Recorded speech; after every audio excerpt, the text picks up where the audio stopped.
38번 문제 들어가도록 하겠습니다. 38번 문제는 문장 삽입 문제고요. 실제 이 문제를 풀 때 오답률 상당히 높았던 문제 중에 하나입니다. 자, 보도록 할게요. 자, 국제 정치라고 하는 분야는 하지만이 나왔다는 얘기는 앞의 내용과는 정반대의 반전이 나왔다는 얘기가 되겠죠. 국제 정치라고 하는 분야는요, 지배되고 있습니다. 무엇에 의해서? 국가와 다른 강력한 행위자에 의해서 지배되고 있습니다.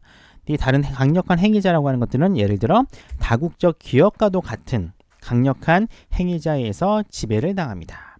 근데 어떤 강력한 행위자인가 봤더니 우선순위를 가지고 있는 거예요. 뭐보다? 인권보다 다른 우선순위, 기업의 이익이 될 수도 있고요, 나라의 이익이 될 수도 있어요. 자, 이런 것들에 의해서 지배되고 있답니다.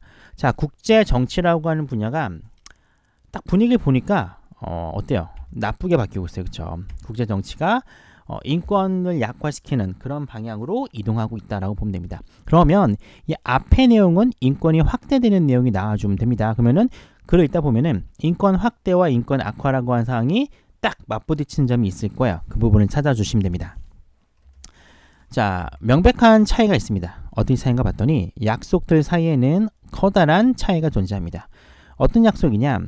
1948년에 이루어졌던 세계 인권선언과 그리고 실제 인권이 위배되고 있는, 인권이 침해되고 있는 실제 세계에서의 엄청난 뭐가 있대요? 차이가 있다라고 얘기를 하고 있습니다. 즉 세계 인권 선언을 하겠다라고 약속을 했는데 실제적으로는 인권 침해가 발생되고 있다라는 얘기를 하고 있어요.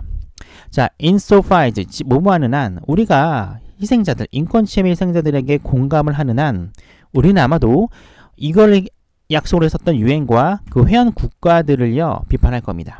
왜? 이들은 약속을 지키는데 실패했기 때문이에요. 유엔과 해당 국가들은 인권을 분명히 확대시키겠다고 세계인권선언에서 약속을 했는데 실제로는 그렇지 않고 있다고 얘기를 하고 있습니다. 자, 하지만 우리는 이해할 수는 없어요. 그 차이를요. 어디 사이에?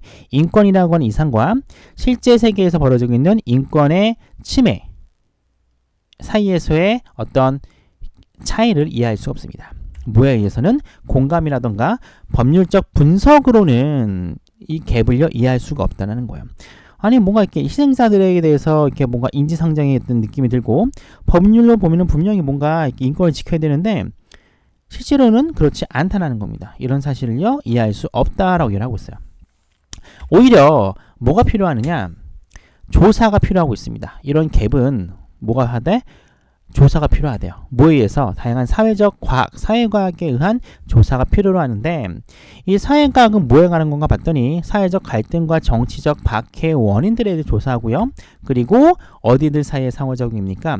국가와 국제 정치 사이에서의 상호작용, 그리고 사회적 갈등과 정치적 박해의 원인들에 대해서 어떤 다양한 사회과학자들의 조사가 필요하다라고 이야기를 하고 있어요.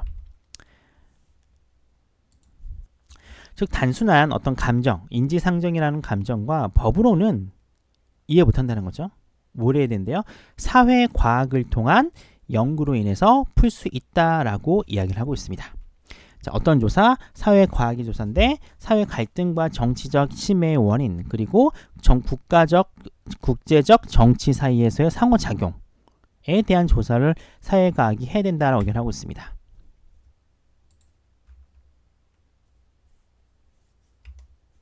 자, 유엔은 인권이라는 개념을요 국제법과 국제정치에 도입을 시켰어요. 이게 뭡니까? 인권의 확대예요.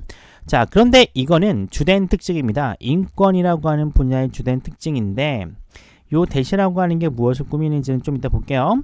자, 세계 정부가 인권 선언을 해요. 인권을 선언합니다. 하지만 매우 가변적인 기록을 가지고 있어. 그것을 실행하는 데 있어서는 매우 가변적인 기록을 가지고 있다. 즉 실제로는 그러니까 인권 선언을 하겠다. 인권을 지키겠다고 선언을 했는데 실제로 이러한 것을 지키는 과정에 있어서는 지키는 경우도 있고 지키지 않는 경우도 있다라고 얘기를 하고 있어요. 이게 바로 뭐라는 겁니까? 앞에 나와 있는 이 주된 특징이라고 얘기를 하고 있어요. 자, 그건 바로 인권의 주된 특징인데 주된 특징이 뭐래요? 약속을 했지만 실제로는 실행에 대해서 여러 가지 말들이 많은 상황을 바로 인권의 현재의 모습을 보여주고 있습니다. 그러면 여기서 봤을 때 그것이라고 하는 건 분명히 뭐예요? 앞에 3번 문장을 보시면 뭐가 나옵니까? 유엔은 인권이라고 하는 개념을 국제법과 정치에 도입을 했어요. 즉 인권을 확산을 불러일으켰습니다. 근데 4번 문장에서 뭐가 나오냐면은 애매해져요. 만약에 이 시 앞에 나와 있는 인권을 확산을 얘기하는 거라면은 애매해서는 안 되죠. 왜냐하면 여기까지 선언을 했는데 실행하는 데 있어서는 가변적인 기록이 많다.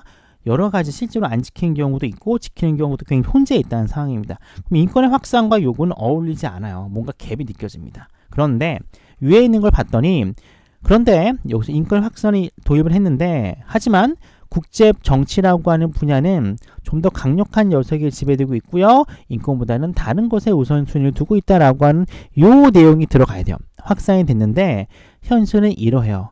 즉 요것도 있죠. 이러한 것들은 이게 뭡니까? 국제 정치라고 하는 분야라고 할 수 있겠죠. 국제 정치의 분야라고 하는 건 어떤 특징이 있어요? 바로 전 세계 정부는 인권 선언을 했지만 실제로 이행하는 데 있어서는 여러 가지 다른 점이 있었다라는 내용이 들어가면 됩니다. 따라서 정답은 이 부분이 4번에 들어가는 그런 포인트가 돼야 돼요. 근데 굉장히 상당히 어렵습니다. 한글로도 여러분들이 해석을 보시면 아시겠지만 솔직히 저도 읽으면서 이게 뭔 얘기야 라는 생각이 들 정도로 좀 어려운 내용이었습니다. 자, 우리는 그래서 왜 이러한 것이 벌어지는지에 대해서 이해를 해야 됩니다 라고 이야기를 하고 있어요. 너무 어렵습니다.